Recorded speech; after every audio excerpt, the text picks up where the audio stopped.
കുട്ടി easy recipe ആയിട്ട് it's me Marina Chobi again welcome back to Soran spicy. Soran സ്പൈസിയുടെ പുതിയൊരു എപ്പിസോഡിലോട്ട് എല്ലാവർക്കും സ്വാഗതം. അപ്പോൾ ഇന്ന് നമ്മൾ ചെയ്യാൻ പോകുന്നത് പലയിടത്തും ഇഞ്ചും പുളിയെന്നും പുളിയിഞ്ചിന്നും ഇഞ്ചിക്കറിയെന്നും ഒക്കെ അറിയപ്പെടുന്ന നമ്മുടെ ഇഞ്ചിക്കറിയുടെ റെസിപ്പിയാണ്. നമുക്ക് സദ്യകളിലൊന്നും ഒഴിച്ചുകൂടാൻ പറ്റാത്ത ഒരു വിഭവമാണിത്. എല്ലാവർക്കും അല്ലാതെ വീട്ടിൽ റെഡിയാക്കി കഴിഞ്ഞാൽ തന്നെ നല്ല ടേസ്റ്റോട് കൂടി എല്ലാവരും കഴിക്കുന്ന ഒരു കറി കൂടിയാണിത്.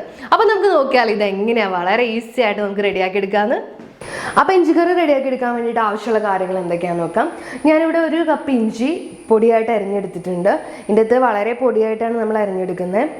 പിന്നെ നെല്ലിക്ക വലുപ്പത്തിലുള്ള 2 വാളംപുളി ഞാൻ ഒരു 1.5 കപ്പ് വെള്ളത്തിൽ ഒന്ന് കുതിർത്തി എടുത്തിട്ടുണ്ട്. പിന്നെ നമുക്കൊരു 2 ടീസ്പൂൺ കടുക് ആവശ്യമുണ്ട്. 3 വറ്റൽമുളക് ഞാനിവിടെ ചെറുതായിട്ട് അരിഞ്ഞെടുത്തിട്ടുണ്ട്. പിന്നെ ഒരു 5 പച്ചമുളക് വട്ടത്തിൽ അരിഞ്ഞെടുത്തിട്ടുണ്ട്. അപ്പോൾ നിങ്ങൾക്ക് എരിവ് നന്നായിട്ട് വേണമെങ്കിൽ പച്ചമുളകിൻ്റെ എണ്ണം കൂട്ടി കൊടുക്കുക. പിന്നെ നമുക്കൊരു 1/2 ടീസ്പൂൺ മഞ്ഞൾപ്പൊടി വേണം. 3/4 ടേബിൾ സ്പൂൺ മുളക് പൊടി വേണം. പിന്നെ ഞാനൊരു 2 കഷ്ണം ശർക്കര ഇവിടെ എടുത്തിട്ടുണ്ട്. നിങ്ങൾക്ക് മധുരത്തിനനുസരിച്ച് ശർക്കരയുടെ അളവിൽ വേരിയേഷൻ വരുത്താം. പിന്നെ ആവശ്യത്തിന് ഉപ്പ് വേണം, കുറച്ച് കറിവേപ്പില വേണം. പിന്നെ നമുക്ക് ആവശ്യത്തിന് വെളിച്ചെണ്ണ വേണം. അപ്പോൾ ഇത്രയും കാര്യങ്ങൾ വെച്ചിട്ട് എങ്ങനെ ഇഞ്ചിക്കറി റെഡിയാക്കി എടുക്കാം നമുക്ക് നോക്കാം. അപ്പോൾ ഇഞ്ചിക്കറി റെഡിയാക്കി എടുക്കാൻ വേണ്ടി ഫസ്റ്റ് ആണ് നമുക്ക് ഇഞ്ചി ഒന്ന് വറുത്തെടുക്കണം. അപ്പോൾ അതിന് വേണ്ടിയിട്ട് ഞാനിവിടെ ഒരു പാൻ വെച്ച് കൊടുത്തിട്ടുണ്ട്. പാൻ ചൂടായി വരുമ്പോൾ നമുക്ക് ഇതിനകത്തോട്ട് വെളിച്ചെണ്ണ ഒഴിച്ച് കൊടുക്കാം. പാൻ അത്യാവശ്യം ചൂടായി വന്നിട്ടുണ്ട്. ഞാൻ ഇതിനകത്തോട്ട് വെളിച്ചെണ്ണ ഒഴിച്ച് കൊടുക്കുകയാണ്. ഒരു 3-4 ടേബിൾ സ്പൂൺ വെളിച്ചെണ്ണ ഒഴിച്ച് കൊടുത്താൽ മതിയാവും കേട്ടോ. അപ്പോൾ വെളിച്ചെണ്ണ നന്നായിട്ട് ചൂടായി വന്നിട്ടുണ്ട്. ഇനി നമുക്ക് ഇതിനകത്തോട്ട് ഇഞ്ചി ചേർത്ത് കൊടുക്കാം.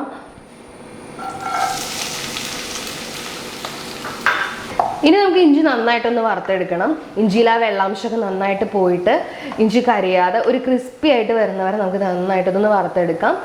ഏകദേശം ഒരു ബ്രൗൺ കളറായി വന്നാൽ മതിയാവും. അപ്പോഴേക്കും നല്ല ക്രിസ്പി ആയിട്ട് വന്നോളും. അപ്പോൾ നമുക്കിത് നന്നായിട്ടൊന്ന് ഫ്രൈ ചെയ്തെടുക്കാം.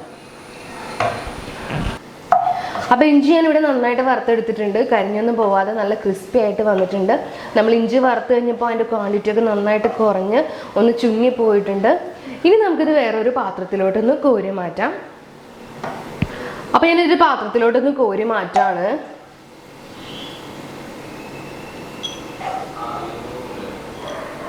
അപ്പോൾ നമ്മൾ വറുത്ത് കോരി വെച്ച് ഇഞ്ചി ഇവിടെ ചൂടാറി വന്നിട്ടുണ്ട്. നിങ്ങൾക്ക് വേണമെങ്കിൽ ഇങ്ങനെ തന്നെ നേരിട്ട് കറിയിലോട്ട് ചേർത്ത് കറി റെഡിയാക്കി എടുക്കാം. ഞാനിപ്പോൾ ഇവിടെ ചെറുതായിട്ടൊന്ന് പൊടിച്ചിട്ടാണ് ചേർക്കുന്നത്. അങ്ങനെ ചേർക്കുമ്പോൾ നമ്മൾക്ക് ഇഞ്ചിയുടെ പീസ് അങ്ങനെ കടിക്കുകയും വേണ്ട, കറിക്ക് നല്ല ഇഞ്ചിയുടെ ടേസ്റ്റ് ഉണ്ടാവുകയും ചെയ്യും. അപ്പോൾ നിങ്ങൾക്ക് ഇഷ്ടമുള്ളവണ്ണം ചെയ്യാം. വേണമെങ്കിൽ ഇത് നേരിട്ട് ചേർക്കാം, അല്ലെങ്കിൽ പൊടിച്ച് ചെയ്യാം. ഇപ്പം ഞാനിത് ഒന്ന് മിക്സിയിലിട്ട് ജസ്റ്റ് ഒന്ന് കറക്കിയിട്ട് ഒന്ന് പൊടിച്ചെടുക്കാൻ പോവാണ്. അല്ലെങ്കിൽ നിങ്ങൾക്ക് വേണമെങ്കിൽ ഉരലിലിട്ട് ഒന്ന് ജസ്റ്റ് ഒന്ന് ചതച്ചെടുത്താലും മതി. പൊടിച്ചെടുക്കുമ്പോൾ വളരെ തരിയായിട്ട് പൊടിച്ചെടുക്കേണ്ട ആവശ്യമില്ല. ജസ്റ്റ് തരിതരിപ്പായിട്ട് നമ്മൾ പൊടിച്ചെടുത്താൽ മതിയാവും. അപ്പോൾ ഞാൻ ഇഞ്ചി മിക്സിയിലിട്ട് നന്നായിട്ടൊന്ന് പൊടിച്ചെടുത്തിട്ടുണ്ട്. ഇത് ഭയങ്കരമായിട്ട് പൊടിയായിട്ടില്ല, എന്നാൽ നന്നായിട്ട് ചതഞ്ഞ് വന്നിട്ടുണ്ട്. നമുക്കിത് ഈ ഒരു പരിവാണ് വേണ്ടത്. ഇനി നമുക്കിത് കറിയാക്കി റെഡിയാക്കി എടുക്കാം.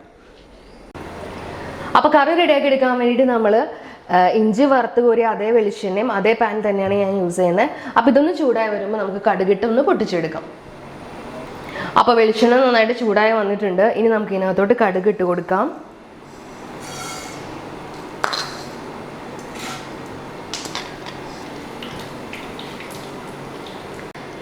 അപ്പോൾ കടുക് എല്ലാം കംപ്ലീറ്റ് പൊട്ടി വന്നിട്ടുണ്ട്. ഇനി നമുക്ക് ഇതിനകത്തോട്ട് വറ്റൽമുളക് ചേർത്ത് കൊടുക്കാം. ഇനി ഇത് നന്നായിട്ടൊന്ന് ഇളക്കി കൊടുക്കാം.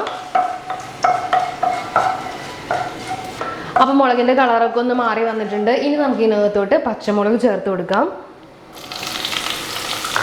കൂടെ തന്നെ കുറച്ച് കറിവേപ്പിലയും കൂടെ നമുക്ക് ചേർത്ത് കൊടുക്കാം. ഇനി ഇത് നന്നായിട്ടൊന്ന് വാടി വരുമ്പോൾ നമുക്ക് മഞ്ഞൾപ്പൊടി ചേർത്ത് കൊടുക്കാം. അപ്പോൾ അതുവരെ നന്നായിട്ടൊന്ന് ഇളക്കി കൊടുക്കാം. അപ്പോൾ നമ്മൾ ഇട്ട് കൊടുത്ത പച്ചമുളകും കറിവേപ്പിലൊക്കെ നന്നായിട്ട് വാടി നന്നായിട്ട് മൂത്ത് വന്നിട്ടുണ്ട്. ഇനി നമുക്ക് ഇതിനകത്തോട്ട് പൊടികൾ ചേർത്ത് കൊടുക്കാം. മഞ്ഞൾപ്പൊടി, മുളക് പൊടി. ഇനി ഇത് രണ്ടും കൂടെ നന്നായിട്ടൊന്ന് വഴറ്റി കൊടുക്കുക. അപ്പോൾ പൊടികൾ നന്നായിട്ട് മൂത്തിട്ട് അതിൻ്റെ പച്ചമണമൊക്കെ നന്നായിട്ട് മാറി വന്നിട്ടുണ്ട്. ഇനി നമുക്ക് ഇതിനകത്തോട്ട് നമ്മൾ എടുത്തു വെച്ചിരിക്കുന്ന പുളിവെള്ളം ചേർത്ത് കൊടുക്കാം. അപ്പോൾ നമ്മൾ കുതിർത്ത് വെച്ച പുളി നന്നായിട്ട് പിഴിഞ്ഞ് അത് അരിച്ചെടുത്ത വെള്ളമാണ് നമ്മൾ ഇതിനകത്തോട് ചേർത്ത് കൊടുക്കുന്നത്. അതേപാടെ നമ്മൾ ചേർക്കുന്നില്ല, അതിൻ്റെ വേസ്റ്റ് കളഞ്ഞിട്ട് അതിൻ്റെ വെള്ളം മാത്രമാണ് നമ്മൾ ചേർക്കുന്നത്. അപ്പം അങ്ങനെ ചേർത്ത് കൊടുത്ത വെള്ളമാണ് കേട്ടോ ഇത്. ഇനി ഇത് നന്നായിട്ടൊന്ന് ഇളക്കി കൊടുക്കുക. ഇതിൻ്റെ കൂടെ തന്നെ നമുക്ക് ആവശ്യത്തിനുള്ള ഉപ്പും കൂടെ ചേർത്ത് കൊടുക്കാം. ഇനി ഇതൊന്ന് തിളച്ച് വരുമ്പോൾ നമുക്ക് ഇതിനകത്തോട്ട് ഇഞ്ചി ചേർത്ത് കൊടുക്കാം. അപ്പോൾ ഇത് നന്നായിട്ട് ഇതൊന്ന് തിളപ്പിച്ചെടുക്കാം. അപ്പോൾ നമ്മുടെ പുളിയുടെ വെള്ളം ഒഴിച്ചതിന് ശേഷം നന്നായിട്ട് ഇതൊന്ന് തിളച്ച് വന്നിട്ടുണ്ട്. ഇനി നമുക്ക് ഇതിനകത്തോട് നമ്മൾ ചതച്ച് വെച്ചിരിക്കുന്ന ഇഞ്ചി ചേർത്ത് കൊടുക്കാം.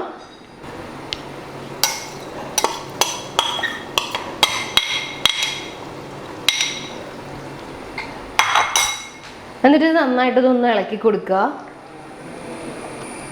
കൂടെ തന്നെ നമുക്ക് എടുത്തു വെച്ചിരിക്കുന്ന ശർക്കര കൂടി ചേർത്ത് കൊടുക്കാം. ശർക്കര വേണമെങ്കിൽ ഒന്ന് നിങ്ങൾക്കൊന്ന് ചുരണ്ടിയിട്ട് ഇട്ട് കൊടുക്കുക കേട്ടോ. ഞാനിതിപ്പോൾ മുഴുവനോട് ഇട്ട് കൊടുക്കുകയാണ്. ഇത് തിളച്ച് വരുമ്പോൾ നന്നായിട്ട് ഇത് മെൽറ്റായി പോയിക്കോളും.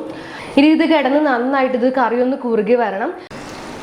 അപ്പോൾ നമ്മൾ നന്നായിട്ട് കുറേ നേരം കൂടി ഒന്ന് തിളപ്പിച്ചെടുത്തു. ഇപ്പോൾ ശർക്കരയൊക്കെ നന്നായിട്ട് മെൽറ്റായിട്ട് വന്നിട്ടുണ്ട്.